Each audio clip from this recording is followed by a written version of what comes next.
Hello, everyone, and many thanks for joining today's stream.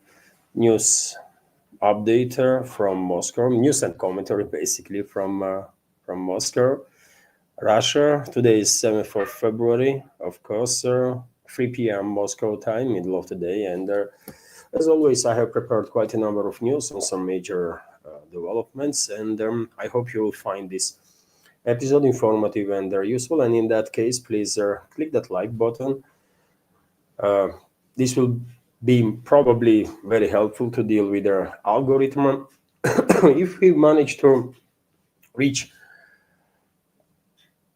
400 or 500 likes under the video, probably algorithm will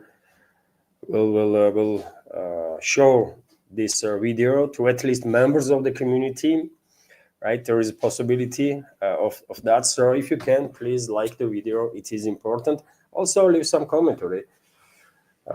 Might also help her. And of course, after the news segment itself, or if there are going to be any donations during the stream, I will highlight and publicly thank her, the member of community, for support. And if there are going to be any questions or the comments through support platforms, including of course, PayPal, Boosty, or Super Chat on Rumble, I will react on that too after news segment. And links are under this video in the description box, dear friends, just in case. Well, let's go through some news now without further delay. And I'm going to start with reports, with the update, basically, about yesterday's attempt to assassinate high-ranking Russian military official, deputy of the head of Russian military intelligence. As you know, yesterday, dear friends, in case you missed their information, senior Russian military intelligence general was wounded in an assassination attempt in Moscow. Lieutenant General Vladimir Alexeyev was shot, according to reports, 3 times from close range, and he was in a critical condition, although today we have some update on that. This morning, number of sources in Russian segment of internet reported that General Alexeyev, target of yesterday's assassination attempt, has regained consciousness, which is definitely indicated that probably he will make it.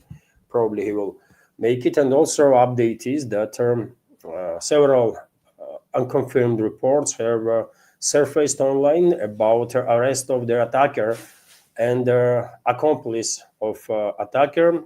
Allegedly, intelligence agencies from several countries have joined the hunt for the criminals, and the shooter is currently being transported from Dubai, United Arab Emirates, to Russia. So arrest, I guess, took place in UAE, and well, probably today we will learn some more information about personality, and of course, barely anybody has any doubts that attacker was operating on behalf of Kiev regime secret services. Although I'm quite sure, by the way, Kiev regime alone would not be able to pull out this type of assassination attacks on high-ranking Russian public figures, politicians, or their military leaders. And I have no doubts that British intelligence service, MI6 to be more precise, and the most likely US intelligence service, CIA, were directly involved in this attack, in orchestrating this attack, and also they green-lighted this attack. Me personally, I have no doubts about it, even if Russian investigators will never mention involvement of either MI6 or CIA, and I can understand why they would not mention, even if they have a lot of evidences of their involvement, because once a state institution says that, well, this was an attack committed by MI6 or CIA, then that's an act of war, right? And you have to retaliate. And if Kremlin demonstrated anything since the beginning of this proxy war that West is waging against Russia, is restraint, right? And the constant search ways of de-escalation. We all understand that. And questions might rise. Will, after this yet another attack on a Russian high-ranking official, Moscow will change its stand and will begin eliminating leadership of this Western-backed terrorist regime in Kiev? And the answer is no. Most definitely no. I don't think President of Russian Federation will untie the hands of Russian security services and their militaries to deploy all the means necessary to deal with their enemies on Kiev controlled territory and elsewhere. Yet again, because restraint is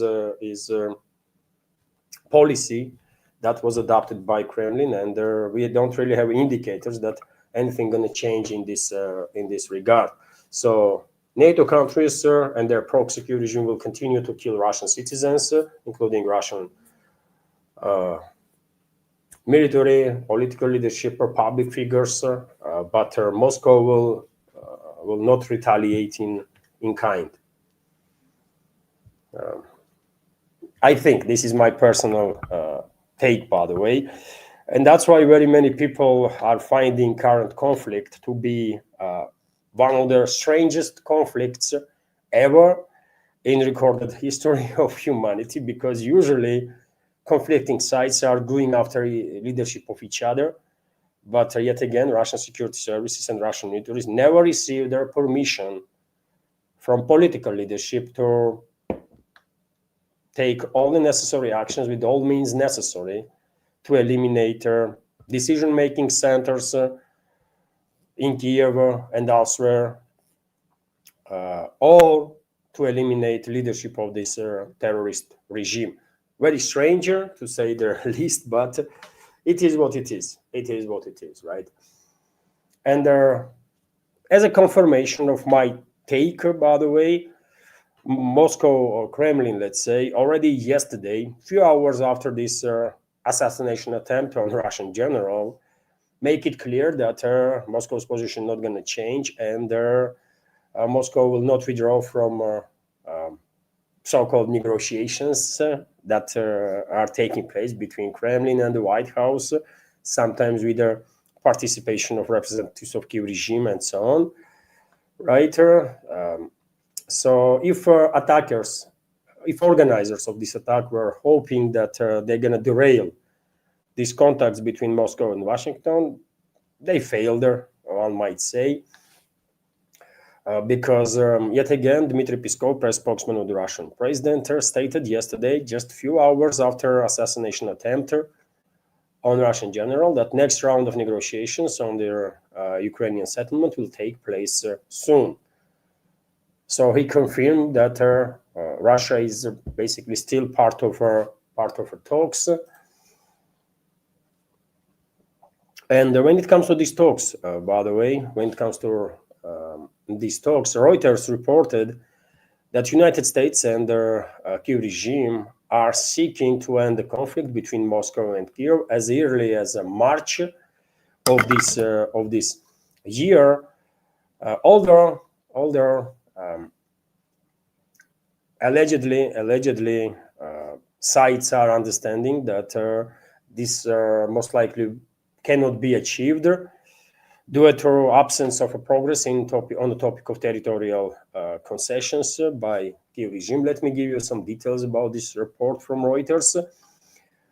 United States and Ukraine are seeking to end the conflict between Moscow and Kiev as early as March, Reuters reports. According to American and Ukrainian negotiators discussed an ambitious goal, reaching a peace agreement between Russia and Ukraine by March, the agency wrote, citing sources. According to Reuters, the deadline may be delayed due to lack of agreement on territorial issues. According to a source of the Reuters, the parties plan to include in the plan under this discussion provision of any settlement agreement to be submitted to a referendum. So obviously, even if any agreements have been reached, to organize referendum on Kyiv-controlled territory, which might take place simultaneously to possibly to presidential elections, maybe even parliamentary elections. Of course, that will require additional time, at least a couple of months. So in no circumstances, March of this year can be seen as a relevant date to end the military phase of the confrontation. But Zelensky himself spoke on the matter, by the way, this morning, and according to reports in number of outlets, he claims that U.S. wants Ukraine conflict ended by June now, not March, but June. Washington wants a clear schedule of all events, Zelensky insists that U.S. proposed the next round of three-way talks will take place in Miami next week. Press spokesman of the Russian president, Dmitry Peskov, already stated that next round of trilateral talks will take place soon, and Zelensky today stated that these talks will continue next week in Miami, no longer in United Arab Emirates. Okay, we will find out. But yet again, friends, if we are talking about end of military phase of confrontation by June, I guess in that case, this agreement, whatever, if they're gonna be any reached by sides, will be Minsk-free, right? We can call it whatever we want, but it's gonna be a pause. It's gonna be a pause because I don't think it is realistic to think that from now to June, all the declared goals of special military operation will be achieved, and that is a demilitarization of the Ukraine, denazification, liberation of all new Russian regions, not just Lugansk People's Republic or Donetsk People's Republic, but all of them, right? Also, root causes of the crisis to be addressed, which will mean creation of a new security architecture in Europe. And you can imagine all these processes is quite time consuming, obviously, and cannot be done by this summer. It's just unfortunately not realistic. So therefore, if we're gonna see end of military hostilities on the line of contact, that will mean compromises, significant compromises from Moscow, and that will also mean that this ceasefire will be temporary, just a pause, which will be, of course, used by enemies of Russia, NATO member states, US, UK, France, Germany, all the others, to rearm, reorganize themselves and also their proxies in Ukraine, and on time of their choosing, they will just resume next phase of escalation. We'll understand this, right? And I don't think there is anybody who will say otherwise, because I mean it is what it is, right? Anyways, we're gonna find out. Also, dear friends, let me give you an update on the work of Russian air defense systems past night. According to Defense Ministry's latest update, 82 drones that was launched by Kyiv regime with assistance of NATO were intercepted from 7 a.m. From 11 p.m. yesterday to 7 a.m. this morning. 45 drones were intercepted over the Volgograd region, 8 over the Bryansk region, 6 each over the Rostov and Saratov regions, 4 each over the Oryol and the Tver region, 3 over the Kursk region, 1 each over the Astrakhan, Belgorod, Voronezh, Kaluga, Lipetsk, and Smolensk regions. Unfortunately, quite a vast geography of these long-range strikes on Russian territory by NATO and NATO proxy Ukrainian terrorists and Nazis. But air defense systems, as always, were locked and ready to deal with their aerial targets, and the vast majority of drones were neutralized. And of course, Russian militaries are conducting retaliatory strikes, also long-range retaliatory strikes on military, logistical, energy infrastructure of the hostile side. And according to a number of sources, last night, Russian troops yet again launched these long-range precision strikes and on military, logistical, energy infrastructure of the Kiev regime. And explosions occurred in Kiev, in directions of Kiev, Chernihiv, Sumy, Kharkov, Poltava, Zaporozhye, Odessa, Lvov, Ivano-Frankivsk, Vinica, and a number of other areas. There was quite significant damage once again on energy infrastructure because later on, or early this morning, number of media outlets, including RIA Novosti, reported that emergency power outages have been introduced in most regions in the Kiev-controlled territory. And what is also important, I think, Denis Shmyhal, so-called energy minister of Kiev regime, stated that at least some nuclear reactors on nuclear power plants have been shut down. There was an emergency shutdown of reactors because whenever power lines are damaged, and he said that during night attack, Russian drones, missiles also targeted 750 and 330 kilowatt power lines. Whenever nuclear power plants are disconnected from the grid, energy production is shuts down automatically, right? Because the nuclear power stations have nowhere to, send this energy. And in past several weeks, I guess this is at least second distance when at least some nuclear reactors were shut down on the Kiev-controlled territory. But let's be clear here. There was no attacks on nuclear power plants themselves. Grid was disconnected, I guess, from nuclear power plants, and that was the reason why there was a shutdown, automatic shutdown of the reactors. Also, when it comes to special military operation, Russian armed forces have established control of the Chugunovka settlement in the Kharkov region. And seems like in area of Chugunovka, Russian troops are creating yet another line of a buffer zone. This is northern eastern part of Kharkov region, and right now you can see on your screen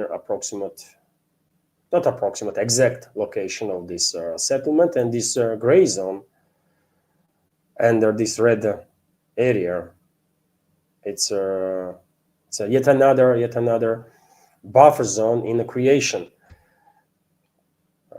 in this direction. As you know, dear friends, there are a few other areas where buffer zone was created. One direction, for example, is Volchansk direction, and another direction is Lipsy direction. And I think soon Russian militaries will link these two buffer zones with each other. So I expect soon to receive information about liberation of all these settlements in between the buffer zone.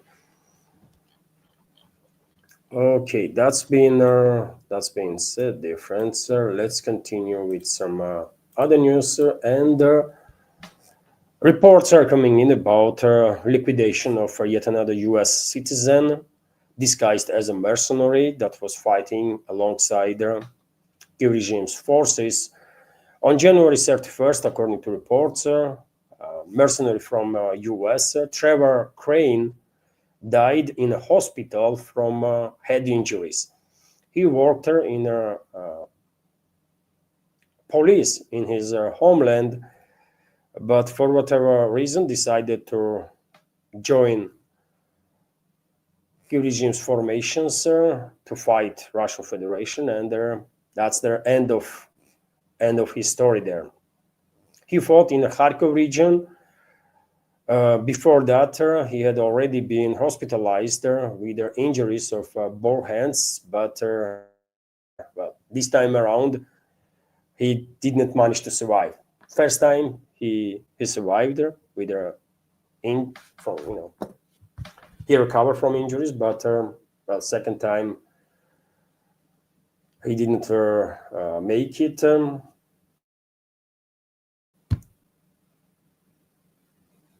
you know, you can see on your screen, by the way, photos of this person. For what? For what he commit suicide basically while joining the regime's forces, but probably was propagandized, right? So many people being brainwashed in the West that of course, if he was actually volunteer and not a member of some special forces of the U.S. military, which is also probability. So minus another U.S.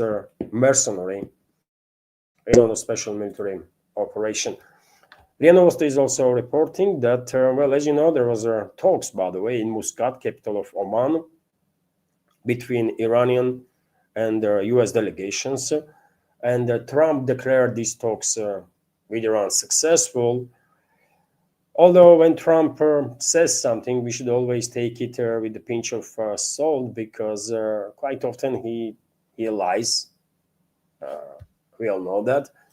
And for example, even though he said talks were successful, we also have this report now that US president has signed an executive order imposing 25% tariffs on any country doing business with Iran. The order targets all imports from Iran's trading partners, including China, India, Turkey, UAE, Brazil, and Russia. So US going to impose 25% tariffs on all countries that doing business with Iran. White House has not yet clarified what qualifies as doing business with Iran or how their policy will be enforced. But well, that's Trump for you, right? 1 minute he's saying that talks between US and Iranian delegations are tasked to reach the escalation was successful, and a minute later he's coming up with another 25% tariffs on all the countries that have any trade relationship, seems like, with Iran, and that includes plenty of countries in this world, right? So madness is escalating, accelerating. By the way, in Washington, insanity is taking over this city, and especially political circles in this town, right?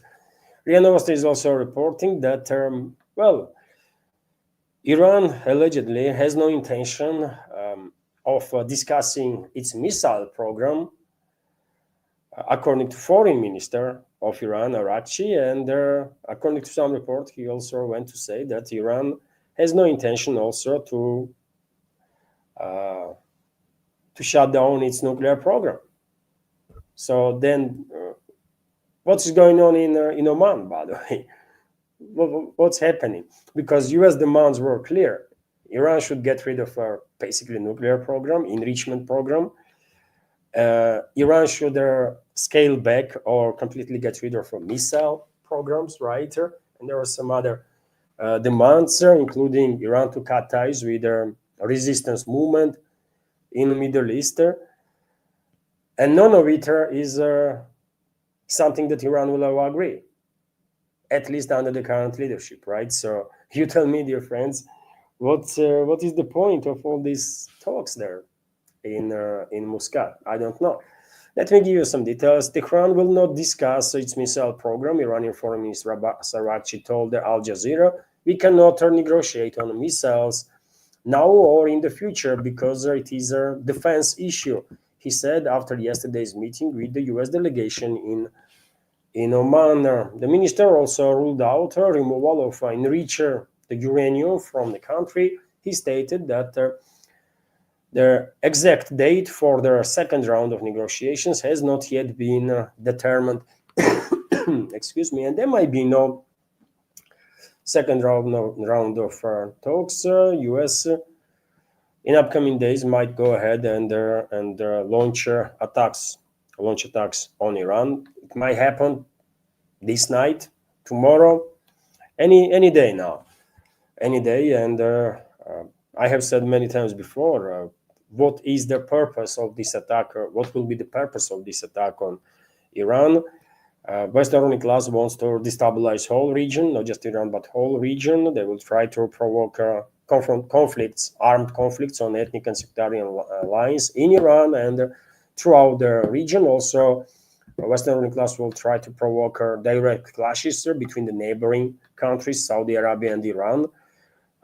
For example, US seems like is very much focused on provoking that kind of war. And their task or goal of the Western ruling class is to shut down navigation in the Persian Gulf and through Hormuz Strait for a long period of time. And I have explained a million times before why I think Western ruling class wants to shut down navigation there. I don't think there is any need to reiterate myself on this matter. And when it comes to U.S. Military capabilities or strike capabilities, according to new reports, U.S. Air Force plans now to significantly increase purchases of B-21 strategic bomber and also F-47 sixth-generation fighter jets. None of these planes are operational, by the way. B-21, I believe, is still in a testing phase, and the F-47 sixth-gen fighter jet is just a 3D model on some server, right? None of it, nothing was built yet. When it comes to F-47, but seems like U.S. military-industrial complex wants more money, right, from Washington, and they are using their leverage, their influence over the Pentagon to push for that. And well, now we have these reports that U.S. Air Force plans to purchase at least 200 B-21 bombers and 300 F-47 fighter jets, which far exceeds their initial plans to purchase at least 100 B-21s and 185 F-47s. Such a number of aircraft would allow, allegedly, U.S. or Pentagon for long-term operations against bases and their infrastructure in mainland China, rather than just one-time raids. So yeah, you guess how many trillions of U.S. taxpayers' money gonna be sent to U.S. military-industrial complex just on these two programs, by the way. Each year B-21 probably costs, I don't know, man, $500 million more. I believe B-2 bombers were costing about $2 billion or something. B-21 might be a little cheaper. At least that's reports that I have seen on in open sources. But what that cheap means? 500 million is cheap, or trillion, or billion? I don't think so. And when it comes to F-47, yet again, it's hard to even discuss how much this plane is going to cost, because all we have seen until now is some freaking 3D models, right? And some pictures, some art pictures of somebody, I don't know, right? There is no F-47, real F-47 in existence to talk about it, but they're going to cost no any less than 100 million each, I guess, right? And to develop this plane, by the way, I remind you that development of F-35 cost like 1.5 trillion or even higher than that, right? So I guess F-47 not going to be any less expensive. So Americans should get ready, by the way, should prepare their wallets, because they have to pay lots. They have to pay a lot for military-industrial complex that has no breaks, by the way. I mean, they're never happy, no matter how much money Washington sends. for on their accounts. They are never happy. They want more. Anyways, let's continue with a few other news difference. China warns U.S. arms sales to Taiwan could threaten Trump's visit. And well, China should be wary about some other stuff too. By the way, U.S. officials openly discussing war on China, right? Taiwan is a listed issue that Beijing should be wary this time. But nevertheless, Financial Times reports that China warned the U.S. that a continuation of a new arms supplies to Taiwan could disrupt President Trump's planned visit to Beijing in April 2026. This warning followed a recent phone conversation between Trump and Xi Jinping, during which Xi stressed that Taiwan is China's main red line and called for extreme caution in the matter of arms sales. And well, we all know that Washington not going to listen to no warnings from from nobody, right? Definitely not from China or Russia or any other country that they are not in at least partial control of, like they are in case of many European states, right? And so, yes, Beijing better be ready, by the way. Beijing better be ready because Washington considers Taiwan to be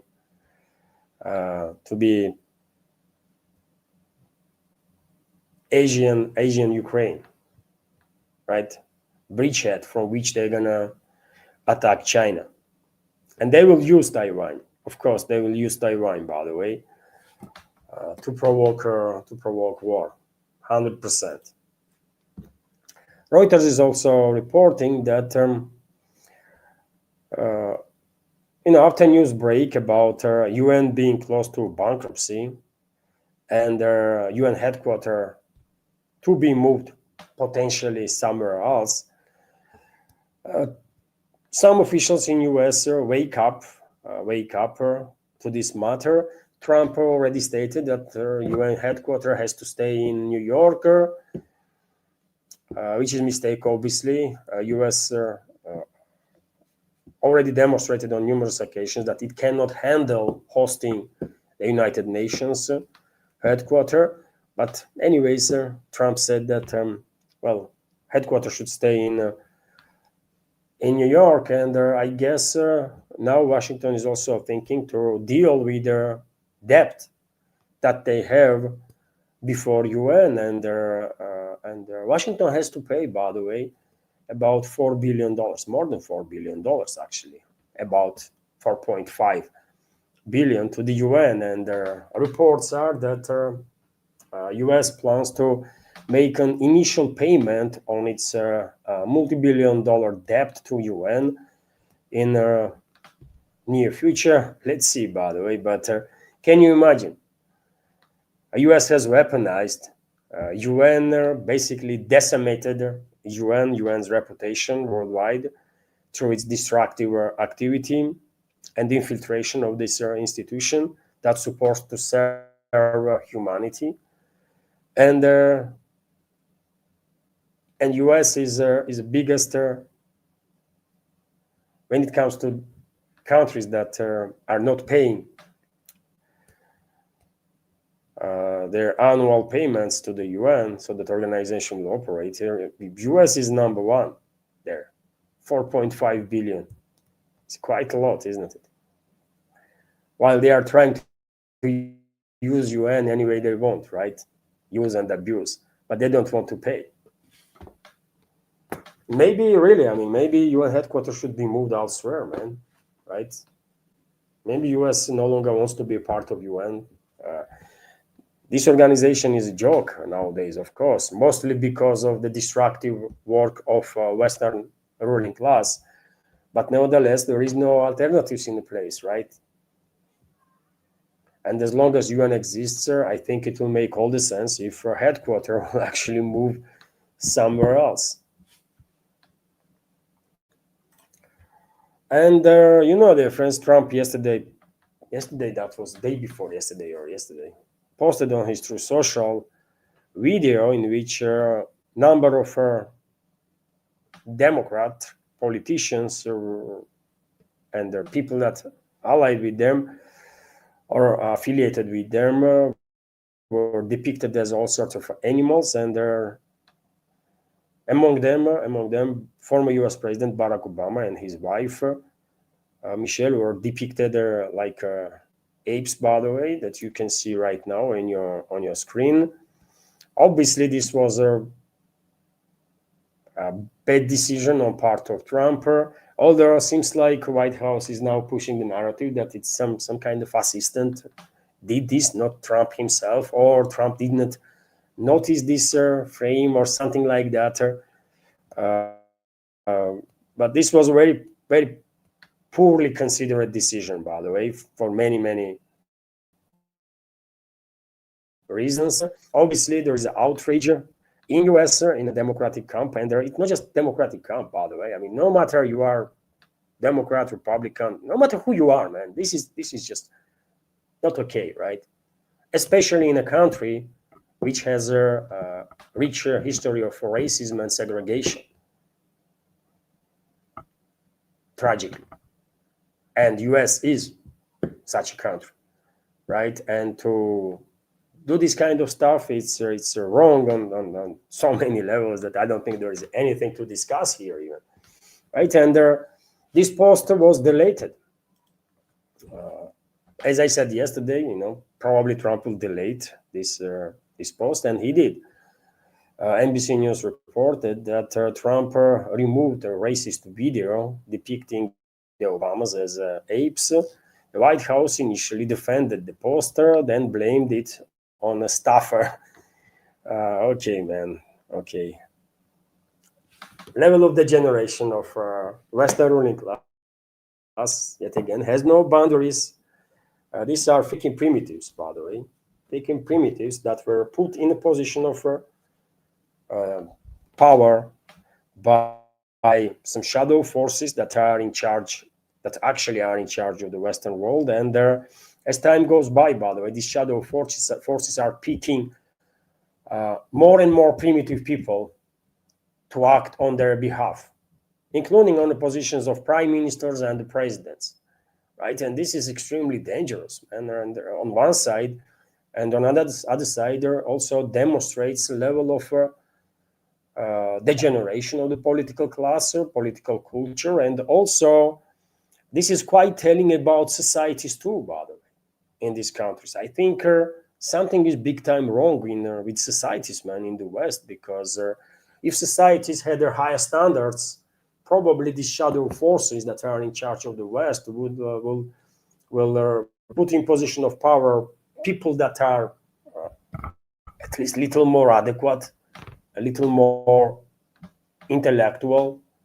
But I guess societies in the Western world are either sick and tired of politics and no longer pay no attention, or their standards has dropped significantly when it's expectations from the political or the public figures.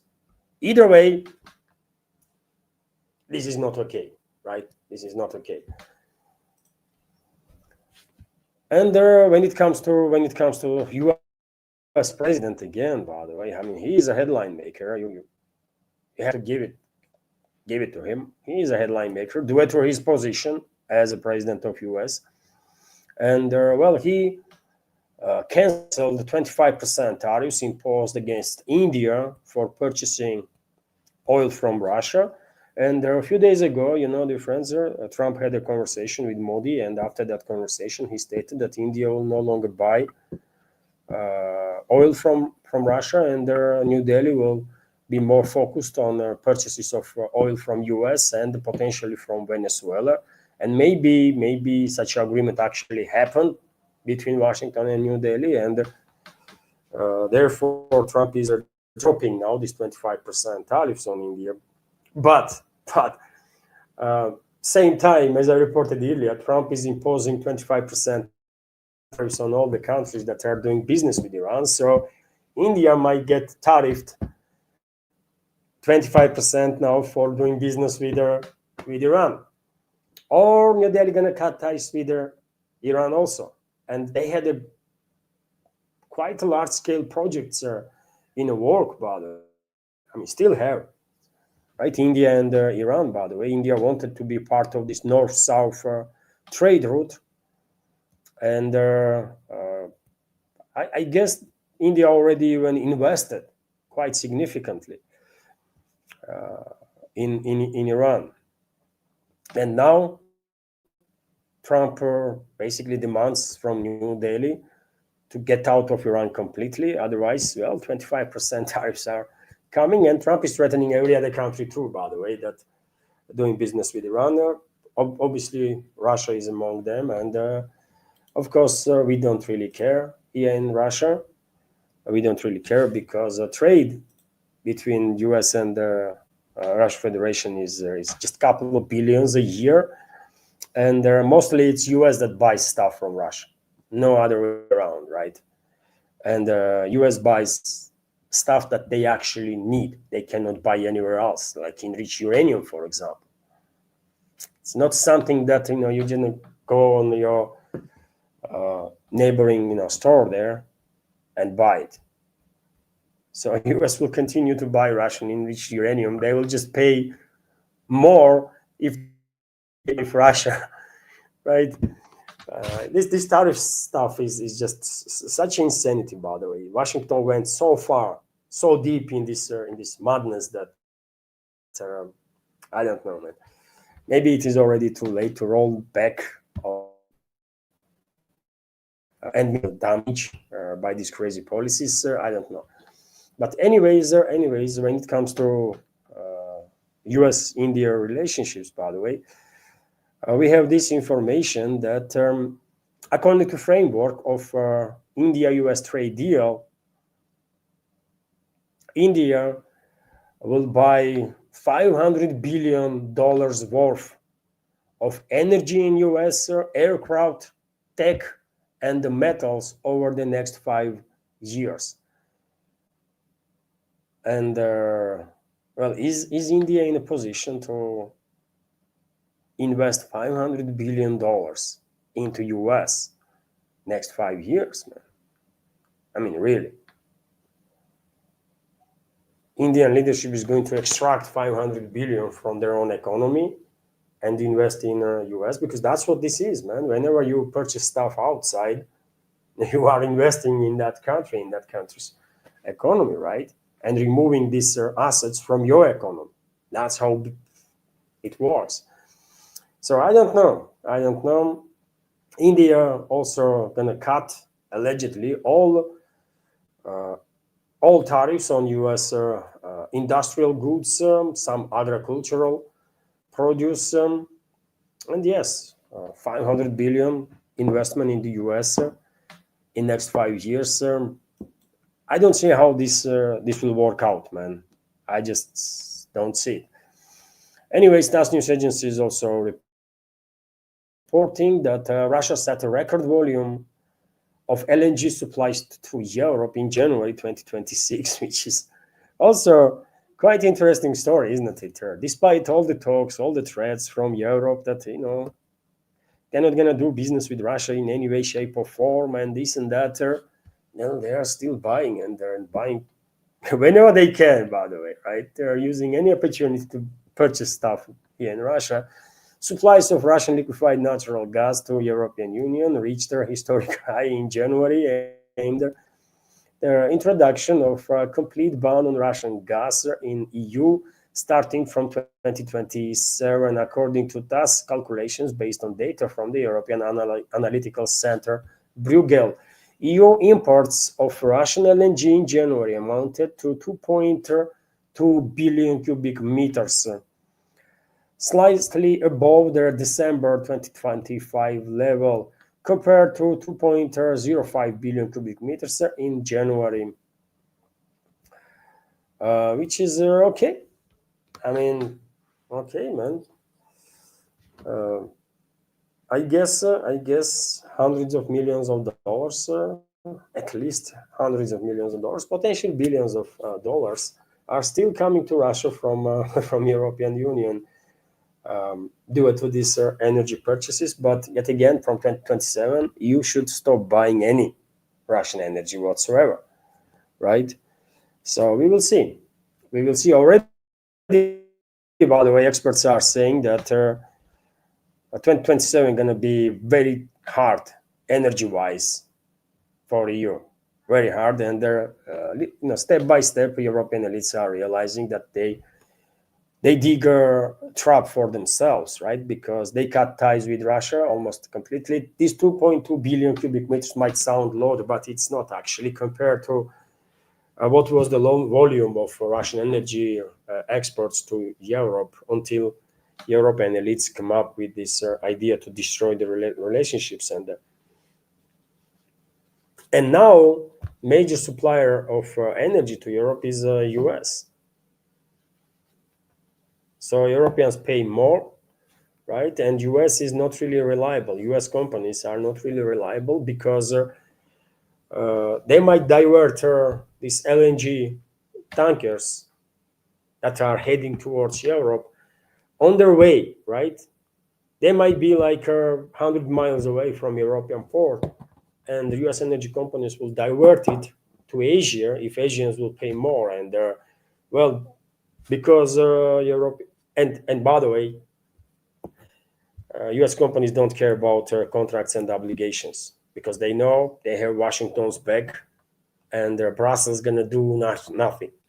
Literally, they might complain a bit, but they're gonna do nothing. And there's such instances already had happened, and the European governments know perfectly well that US companies are not reliable. And they know also that they are in no position to actually compete with their Asian markets. They just cannot, especially now when their major European economies are in decline. So yes, European elites dig their trap for themselves and their countries, and they have to deal now with the consequences. And let me end new segment, dear friends, on this report that SpaceX aims to land their unmanned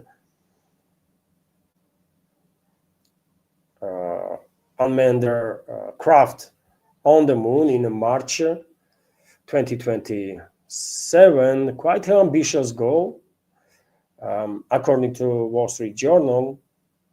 Quite an ambitious goal, and well, even though SpaceX had a quite tremendous run, right? Especially in terms of reusable rocketry, I don't think this is serious, man.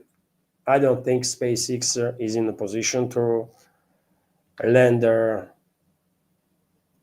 spacecraft on the moon, unmanned, unmanned, or manned. Not happening. I think so, but we will find out. We will find out. But nevertheless, yeah, ambitions, yes, is clearly there, isn't it? But is it realistic? Not really, I think. And that's about it, dear friends, for a new segment. Hopefully you liked it. Hopefully it was informative and useful. And by the way, a few minutes ago, Scooby gifted a premium subscription to the member of their community, which is on Rumble, by the way, on Rumble, which is basically $5 donation to the project. And thank you very much, Scooby, for this gift and for your support. Let me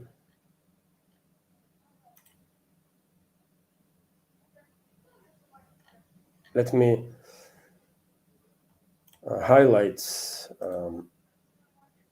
Let me highlight this.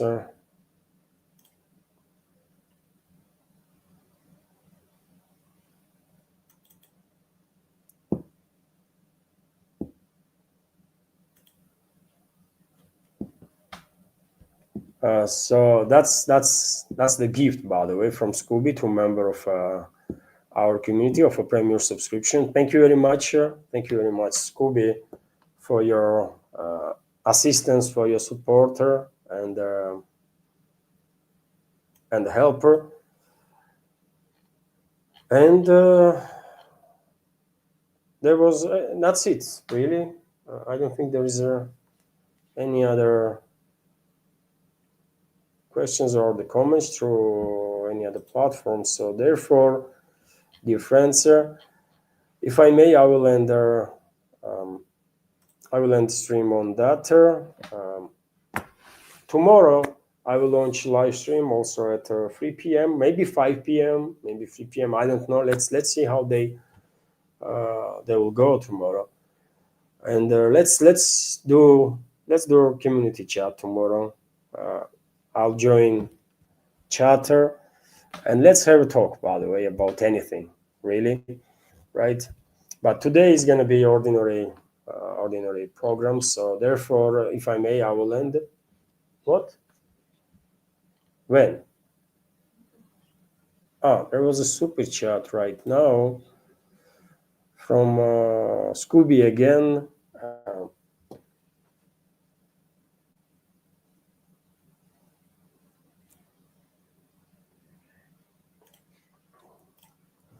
Let me highlight her.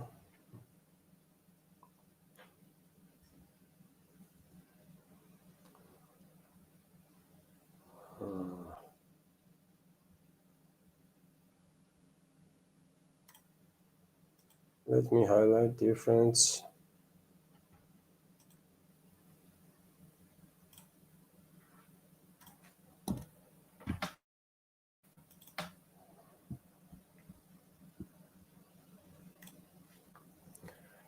So Scooby, thank you very much for a super chat on Rumble and a $2 donation. And Scooby's commenting my Rumble comment about Russians joining Upscroll there.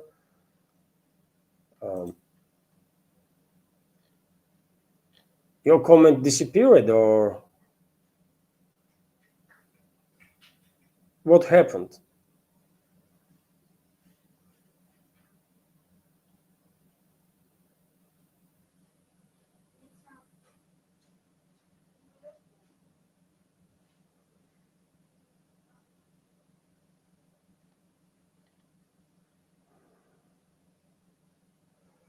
I know, dear friends, when what the heck, man, this Rumble, I accidentally okay, I understand now. Let me highlight this also.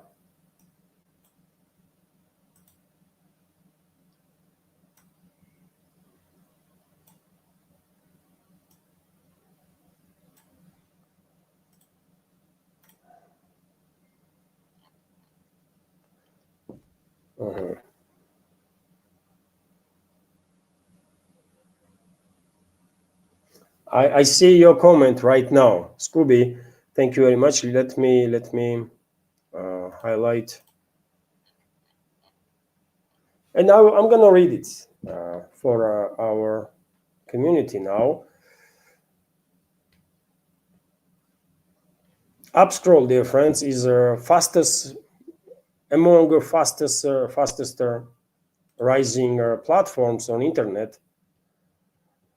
I believe Upscroll is Palestinian, or at least that's how information goes. So Scooby, thank you very much again for another super chat and $2 more of donation. And Scooby tell me that it was in the comment section. So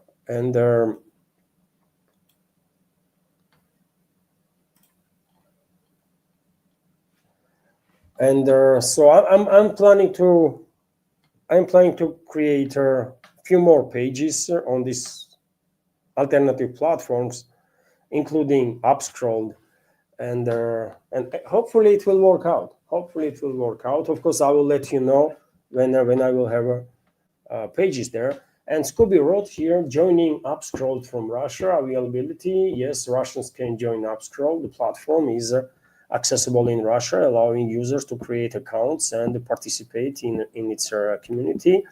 How to join? Download the app. Users can download Upscroll from app stores available in Russia, create an account. After downloading, users need to sign up by providing necessary information, explore features. Once registered, users can start sharing content, connecting with others, and engaging in discussion.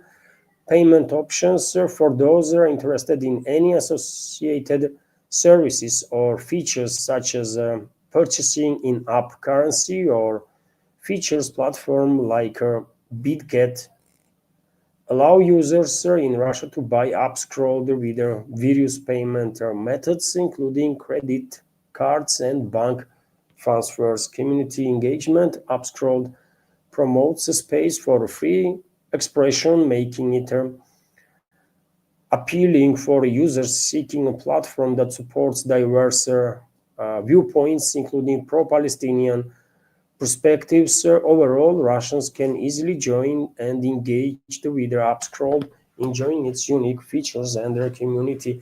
Thank you very much, Scooby, for sharing this information. I have heard about Upscroll quite a number of times in past several days. Right, yet again, yesterday or day before, I saw a report or I read it somewhere that Upscroll is allegedly one of the fastest growing platforms out there, right? And I'm gonna try. I'm definitely gonna try. I don't know how I be able to adapt to it. I don't know yet, but I'm gonna try Upscroll. I'm gonna try Big Shoot. That was also recommended by Scooby, by the way. So thank you very much, Scooby, for this.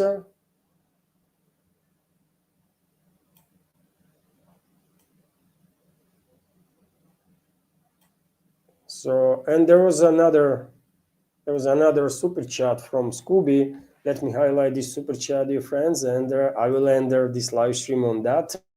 A very telling message from Scooby.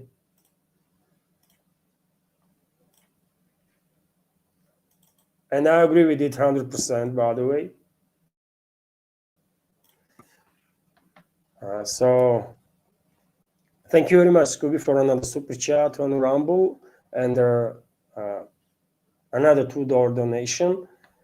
And well, you can see, dear friends, comment from Scooby after CIA, and yeah, 100%. By the way, this is terrorist organization guilty of numerous crimes against humanity all over the world, right? And if anything, this organization has to be dismissed, right? Neutralized.